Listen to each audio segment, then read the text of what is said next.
Alrighty. Hey, I'll be fishing with Jeff Gustafson today, and we're gonna do a little winter fishing, some ice fishing, and Jeff Gustafson is a guide, and I'll tell you, one of the best tournament anglers that have ever come out of northwestern Ontario, and we're gonna be catching a few different species, including slab crappies. All right. Coming up. Ontario's Sunset region is home to over 70,000 lakes, making it one of Canada's top fishing and wilderness destinations. Although it's quite a long trek up to the Great White North, its beautiful landscapes and large variety of wildlife made this year's trip to Kenora well worth the drive. Despite the extreme winter weather conditions, Bob and Jeff Gustafson, tournament angler and fishing guide, were able to ice fish in comfort aboard the SnoBear. Even though the weather was wild, it did nothing to stop them from catching some monster crappies. So I think mine's bigger, but I'm not gonna tell anybody. Look at that. All righty. After heading in from fishing, Jeff fried up some of the day's catch and served it to Bob for a delicious dinner. We're talking fresh fish, crappies. Oh, here we go. Hello. Oh yeah. Get ready, get ready. Here comes. Whoa, he's got it. Oh man, that is a big rainbow. Oh, yeah, that thing is a monster. Look at that big laker. Look at the size of this fish. The Real Fishing Show with Bob Izumi. Whoa, he's a jumper. That is awesome, girl. Look at that. Yeah. Woo! Hooked up, boys. Whoa, all right. Here he comes, here he comes. Oh, no! Oh, that's a nice one. All right, look at that. Hey, Real Fishing is sponsored by Mercury, #1 on the water, and Tim Hortons. That's what I call real fishing.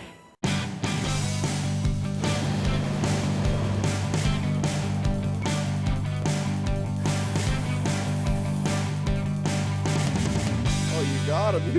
You took the fish I was looking at. You're looking at my line, I think. Okay. What do we got? We got crappie. Alrighty. Good stuff. Hey folks, glad you could join us. I'm fishing with Jeff Gustafson, and Jeff, you're from just outside of Kenora, Ontario, northwestern Ontario. Yeah. And we met a long time ago when you were a young guy. How many years ago was that we met? Probably 1993. I was 10 years old, and for my Christmas present that year, my parents got me an entry in the Kenora Bass International, and you were up fishing it. You fished it for years, and yeah, that was the first time we met. I still have a picture on the wall at home with you and Gord Pizer, and it's hanging on my wall. So. Well, the funny thing is since then you've become an accomplished tournament angler, fishing guide, outdoor writer, seminar speaker. You've won the Kenora Bass International now 2 years. Yep. Uh-oh, I got stuck here. We got hung up on the ice. Oh, yeah. There we go. Oh, nice one. And you've won it 2 years, which is incredible because that's one of the biggest and most competitive bass tournaments in Canada on beautiful Lake of the Woods. You've also won a number of other tournaments all over, haven't you? Yeah. No, I've just sort of tried to combine as many things as I can within the fishing industry, and tournaments are at the top of my list of what I like to do, but I'm keeping busy with doing a bunch of different things and having lots of fun, spending lots of time on the water. Well, as you can see, we're also spending lots of time fishing crappies, and I'll tell you what, they're biting, aren't they? Yeah. And well, tell me a smackdown on them here today. Tell me a little bit about people that want to fish for a living. You're living the dream. You have made a living now from the fishing business for quite a few years. How old are you now? 26. 26. And basically started guiding on Lake of the Woods. Whoa. When I was 14 at Ash Rapids Camp, and I used to get some funny looks back in the day. You know, people would hop in the boat, and I was a skinny little punk kid, but And usually, they were- usually at the end of the day, everybody was happy when we got in. So, All right. but no, I've just, I've gotten, I've met lots of great people like you and Gord that have helped me out along the way, and Well, I know Gord Pies used to take you out a lot when you were young. yeah, Yeah, that's yeah. a really nice crappie. All right. Yeah, it is. Cool.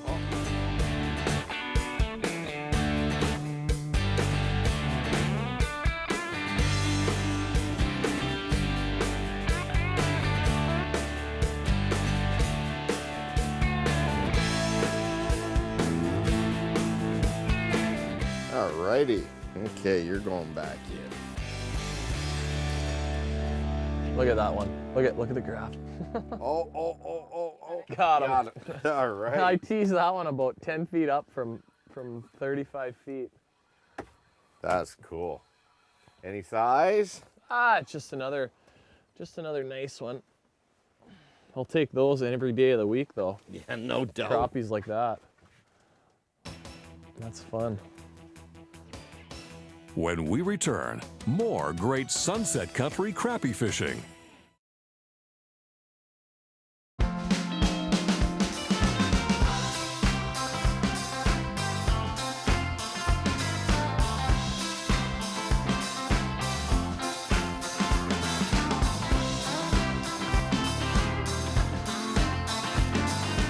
That's a pretty good problem to have when you can't even see your jig because there's too many crappies down there.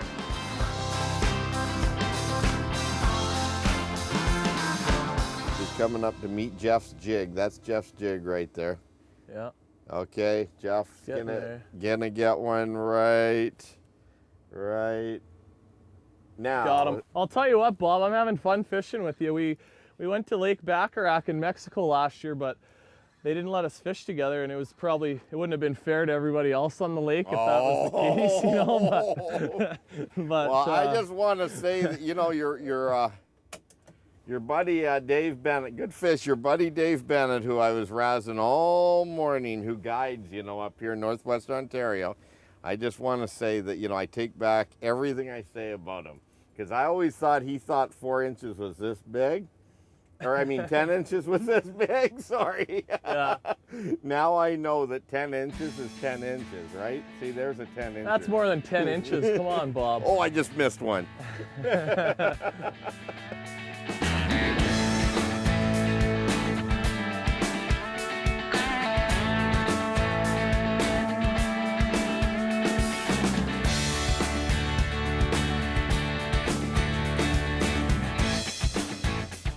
There we go. All right.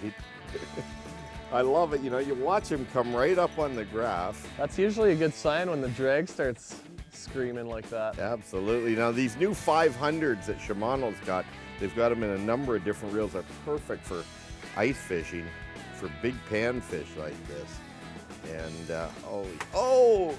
he got stuck in the hole down there. You got one? I got a double, yeah. I got one stuck in the hole. How big's yours? I'll grab mine while you get...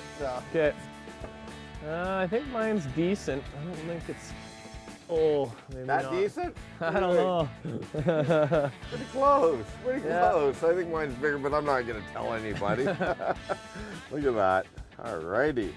Put this one back in. That one's kind of shaped like you, Bob, a little bit. Yeah, it is. Really muscular and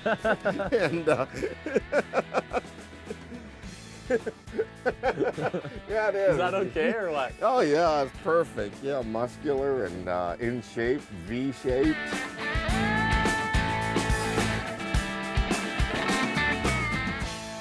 There we go. Watch that one come up. That was too cool. Well, I just switched to a heavier jigging spoon to get down there because Yeah. I wanted to get more aggressive and beat your bait down to the bottom. It's funny because by going a heavier one,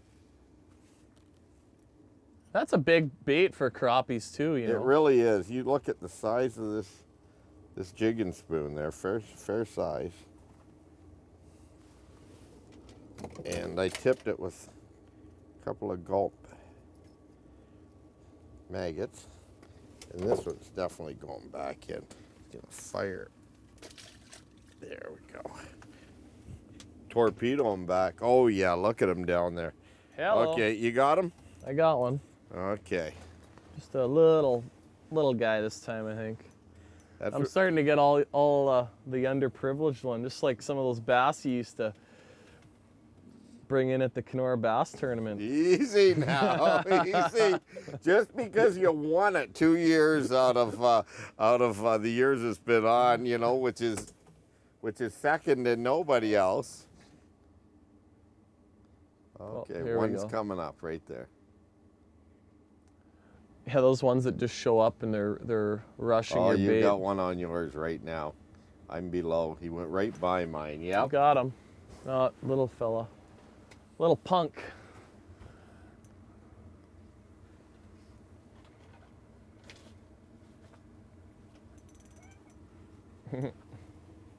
All right, so that would be.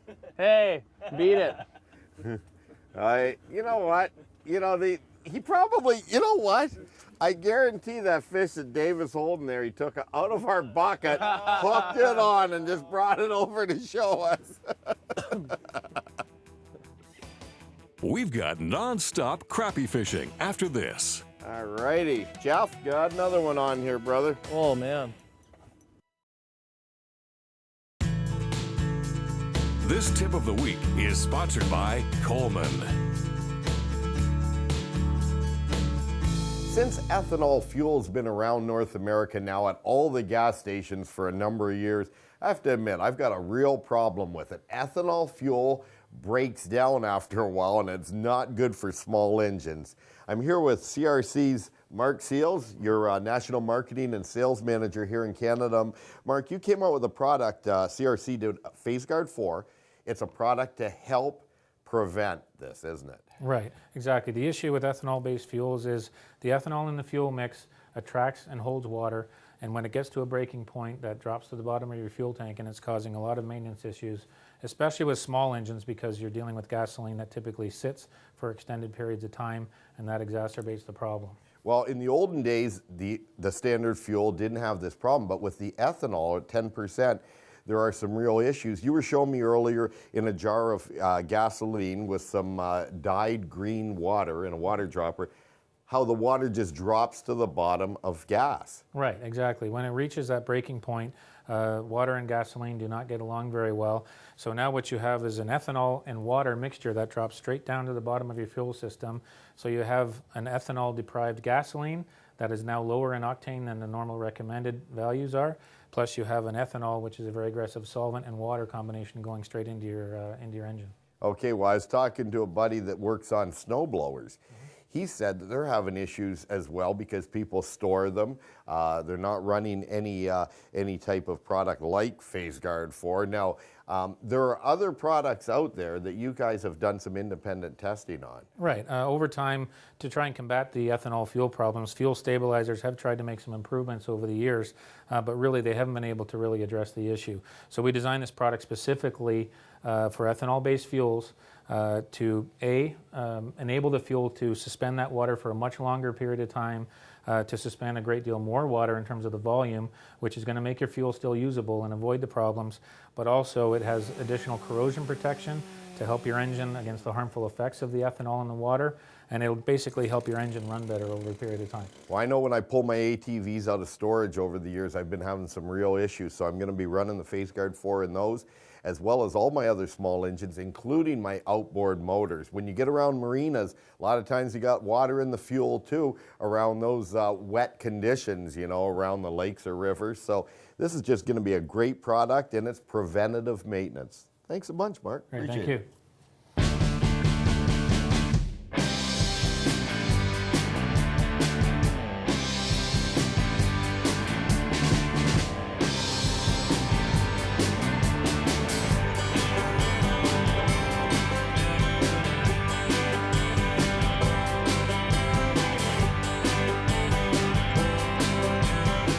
We are keeping a few fish today to have a little shore lunch tonight when we get in, but usually, you know, if you're getting into crappies and you're catching a pile of them like that, just save a few of the ones that you hook bad and let the ones go that are.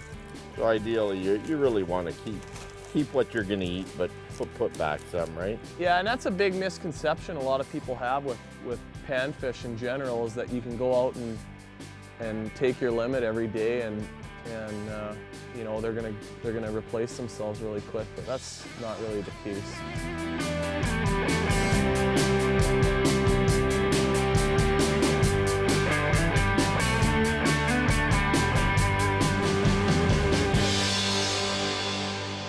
Alrighty, Jeff, got another one on here, brother. Oh man. They are pounding down there. Let's see. Good fighting fish too. I know with those paper mouths and this 1 pound line. Yeah, we actually shouldn't be hoisting them, jacking them up that much. No, you got to be careful. I think that little bit of gulp, you know, tipped on there is really key, don't you think? A little bit of gulp for some scent. Yep. No, we used to always use minnow heads or pieces or tails. There, I got one too.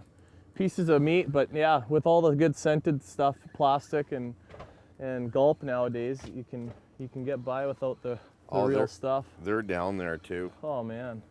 I just lost my, just gonna get some new gulp on there. Good one? Yeah, there's another nice one, yeah. Yeah, beauty.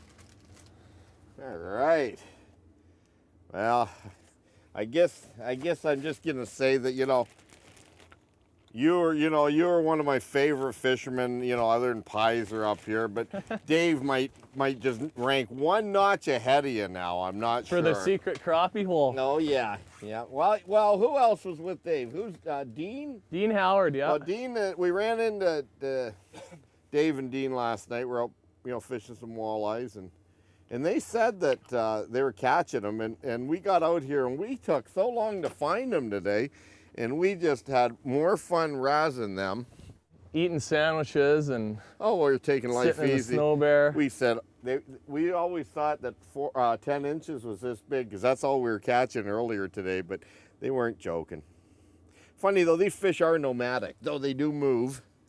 And, you know, we're probably 100 yards off of the area where they were smoking them, right? Yeah. Another one? Another one, yeah.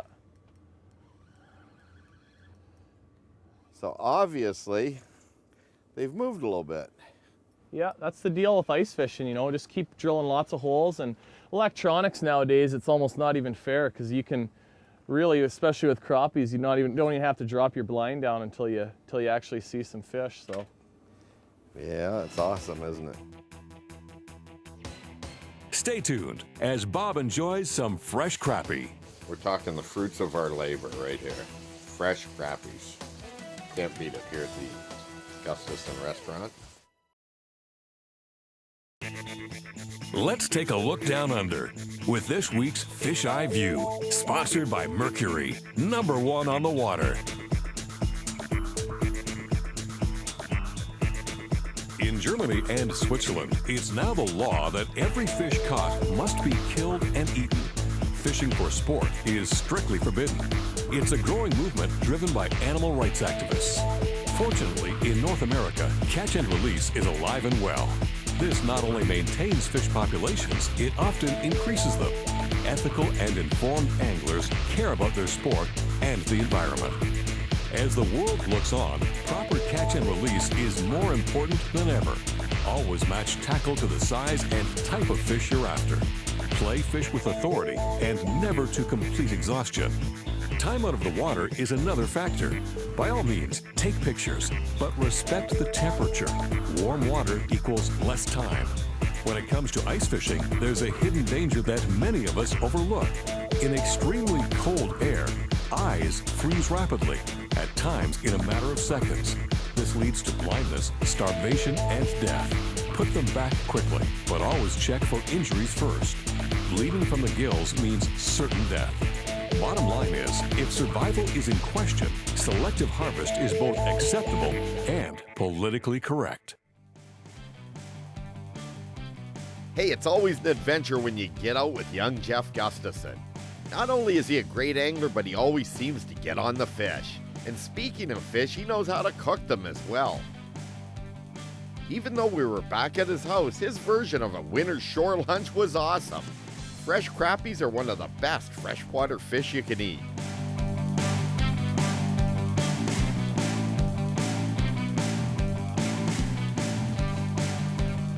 We're talking fresh fish, crappies. Crappies. The guide's got to test the first piece too, Bob. I just don't start licking your chops just yet.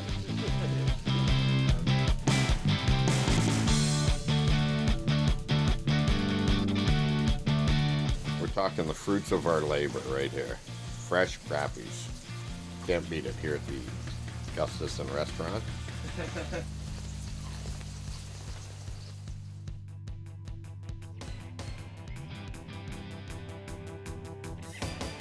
Living in Canada enables us to enjoy fishing all year long. It's safe to say that some of the best ice fishing in the world can be had right here in our own backyard. Even though Jeff's backyard happens to be 1,000 miles away from where I live at the other end of Ontario. We had a blast. Hey folks, we'll see you next week right here for some more real fishing. Yeah, all right. This is a big fish. That is a fish of a lifetime. Well, that is just amazing. Look at that thing. Oh, yeah. Wow. Oh, man. Woo. That was too cool. Oh, man, what a fish. Look at that. Yes.